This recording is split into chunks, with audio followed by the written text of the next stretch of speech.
ദിവസങ്ങളായി നീണ്ടുനിന്ന അനിശ്ചിതത്വത്തിനും ശക്തമായ ഗ്രൂപ്പ് ചർച്ചകൾക്കുമൊടുവിൽ കേരളത്തിന്റെ പുതിയ മുഖ്യമന്ത്രിയായി വി.ഡി. സതീശനെ പ്രഖ്യാപിച്ചിരിക്കുകയാണ് AICC.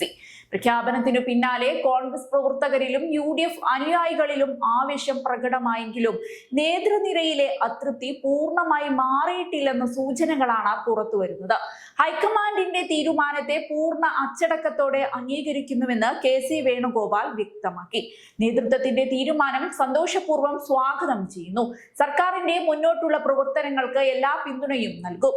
വി.ഡി. സതീശന് എല്ലാ ആശംസകളും നേരുന്നു. ഹൈക്കമാൻഡിന്റെ തീരുമാനം എന്തായാലും ശിരസാ വഹിക്കുമെന്ന് നേരത്തെ വ്യക്തമാക്കിയിരുന്നു എന്നാണ് അദ്ദേഹത്തിന്റെ പ്രതികരണം. അതേസമയം തീരുമാനം സംബന്ധിച്ച് കടുത്ത നിരാശയാണ് രമേശ് ചെന്നിത്തല പരസ്യമായി പങ്കുവച്ചത്. സീനിയോറിറ്റിക്ക് ആവശ്യമായ പരിഗണന ലഭിച്ചില്ലെന്നും വർഷങ്ങളായി പാർട്ടിയോട് അച്ചടക്കപൂർവ്വം നിന്നിട്ടും വീണ്ടും അവഗണിക്കപ്പെട്ടുവെന്നുമാണ് ചെന്നിത്തലയുടെ വിമർശനം.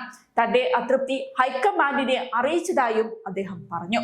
ചെന്നിത്തലയുടെ പ്രതികരണത്തിനു പിന്നാലെ പാർട്ടിക്കുള്ളിലെ വിഭാഗീയത വീണ്ടും ചർച്ചയാവുകയാണ്.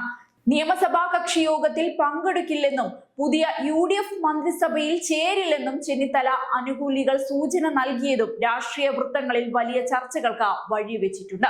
ഇതിനിടെ വി.ഡി. സതീശന്റെ നേതൃത്വത്തിലുള്ള പുതിയ സർക്കാർ എങ്ങനെ മുന്നോട്ടു പോകുമെന്നതിലാണ് രാഷ്ട്രീയ കേരളത്തിന്റെ ശ്രദ്ധ. ആഭ്യന്തര ഭിന്നതകൾ പരിഹരിച്ച് പാർട്ടിയെ ഒരുമിപ്പിക്കുക എന്നത് പുതിയ മുഖ്യമന്ത്രിക്ക് മുന്നിലുള്ള വലിയ വെല്ലുവിളിയായിരിക്കും.